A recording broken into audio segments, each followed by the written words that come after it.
Assalamualaikum warahmatullahi wabarakatuh. Perkenalkan, saya Septi Melani Putri dengan NPM 24753115 Prodi Agribisnis Pangan kelas 2D. Baik, saya akan menjelaskan sekilas tentang pengertian hukum Islam. Hukum Islam adalah aturan hidup yang bersumber dari agama Islam, yakni Al-Quran, hadis, dan istihad ulama yang mengatur perbuatan dan diperintahkan dan dilarang dalam syariat.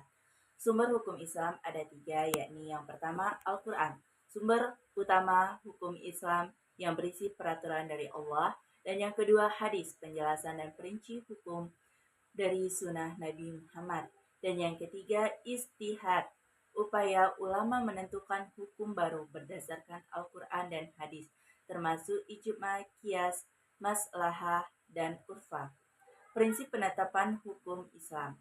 Al-Quran menetapkan hukum dengan tiga cara, yakni secara mujmal, pokok hukum, agak terperinci misalnya hukum jihad, dan jelas terperinci misalnya hukum hutang piutang perkawinan.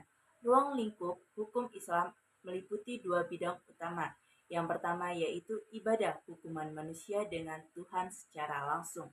Dan yang kedua yaitu muamalah, hubungan manusia dengan sesama, termasuk hukum pendata, perkawinan, warisan, pidana, politik, dan lainnya. Perkembangan hukum Islam di Indonesia. Hukum Islam telah mengalami internalisasi dan formalisasi menjadi bagian dari hukum positif di Indonesia, terutama dalam bidang perkawinan, perbankan syariah, zakat, dan lain-lain, meskipun ada hambatan dan penerapannya.